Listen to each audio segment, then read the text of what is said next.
আপনি তো দস্তখত করে এসছেন না? আজ পর্যন্ত কি বলছেন যে কার ইশারায় আমি দেশে আসলাম, কে আমাকে আসতে দেয়নি বলতে পারছেন? সে সৎসাহস তো আপনার নাই, কারণ আপনি দস্তখত করে আসছেন। কি দরখাস্তখত করে আসছেন? জুলাই সনদ বাস্তবায়ন হতে দিব না। বিএনপিকে বসানো হয়েছে ইন্ডিয়ার দাসত্ব করার জন্য। সো ইনশাল্লাহ যতক্ষণ এই দেহে প্রাণ আছে এই দাসত্ব মেনে নিব না, নিতে দিব না। এবং 12 তারিখে যদি ভালোই এই গণ উত্থানের এই যে সনদ, জাতীয় সনদ যদি বাস্তবায়ন না করেন, তাহলে কিন্তু করুণ পরিণতি অপেক্ষা করতেছে। যেভাবে হাসিনার করছে, হাসিনার তো তাও দিল্লি ছিল, আপনার কিন্তু দিল্লি নাই। আপনাকে লন্ডন ফেরত যেতে হবে, আর লন্ডন এখন ফেরত নিবে কিনা তাও জানি না, কারণ আপনি তো চলে আসছেন, যাওয়ার পথ থাকবে না। এই জন্য এদের খুব লাগে প্রথম আলোর জন্যে। অন্য মিডিয়া বন্ধ করে দেন, কিচ্ছু যায় আসে না। আপনারা জানেন যে ইউনূস সরকারের সময় বাংলা এডিশন নামে একটা অনলাইন ইয়া ছিল, সেটাকে বন্ধ করে দেওয়া হয়েছে। সেটা নিয়ে তো হাউকাও নাই। সো কেন এই কথাটা বললাম আবার বোঝেন। আসিফ নজরুল রা কি করলেন? আসিফ নজরুলরা কি ষড়যন্ত্র করলেন? আসিফ নজরুলরা ষড়যন্ত্র করলেন কিভাবে বিএনপিকে ক্ষমতায় আনা যায়। সেই জন্য সংসদে বলতেছেন যে কে রাষ্ট্রপতিকে দিয়ে সব কাজ করাচ্ছে। কে করাচ্ছে? তত্ত্বাবধায়ক সরকার। তত্ত্বাবধায়ক সরকারে কে? আইন পাশ কি ইউনূস সাহেব করেন? আইন তৈরি কি ইউনূস সাহেব করেন?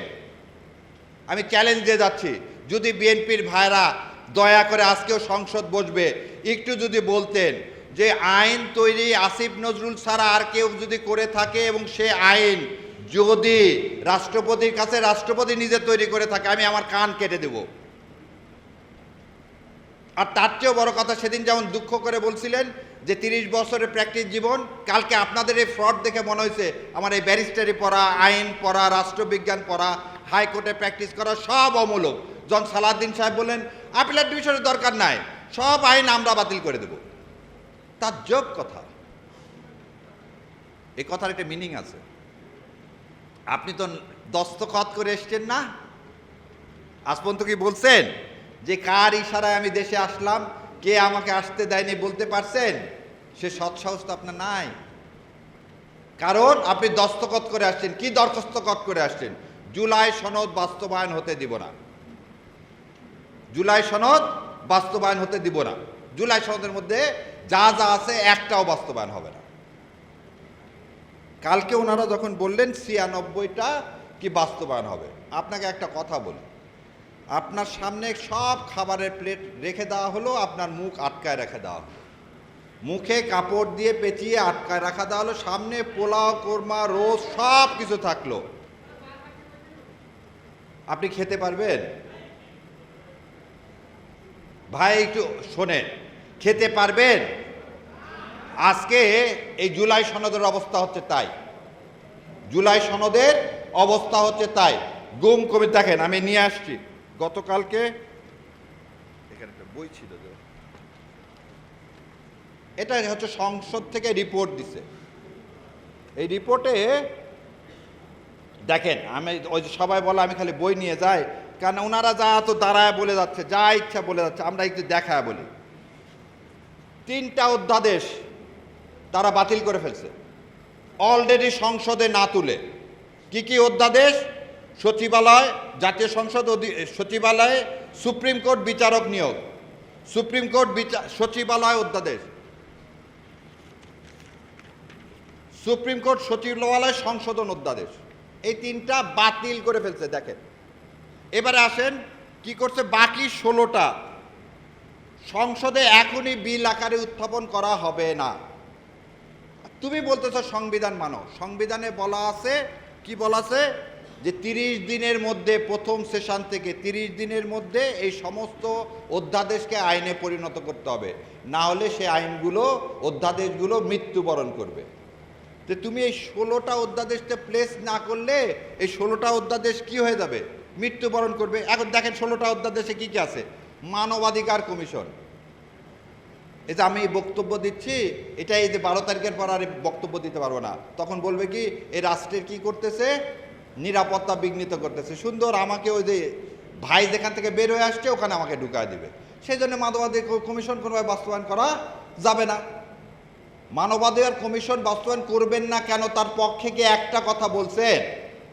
না। তারপর কি আছে দেখেন, তারপরে আছে হচ্ছে কি ব্যাংকের সংস্কার।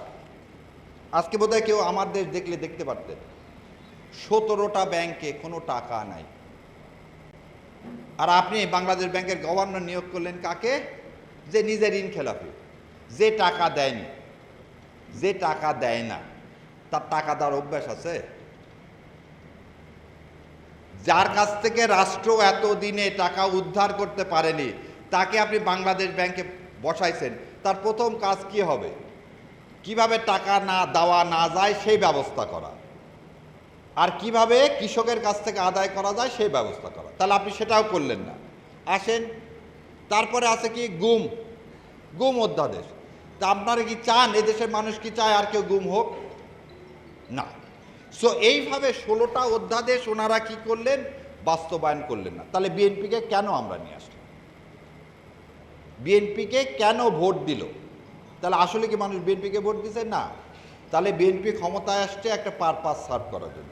সেই পারপাসটা হচ্ছে একটাই, সেটা আমরা বলছি উদ্বুত্থান করছি, গণ উদ্বুত্থান করছি ইন্ডিয়ার আধিপত্যবাদের বিরুদ্ধে। আর বিএনপিকে বসানো হয়েছে ইন্ডিয়ার দাসত্ব করার জন্য। সো ইনশাল্লাহ যতক্ষণ এই দেহে প্রাণ আছে এই দাসত্ব মেনে নিব না, নিতে দিব না।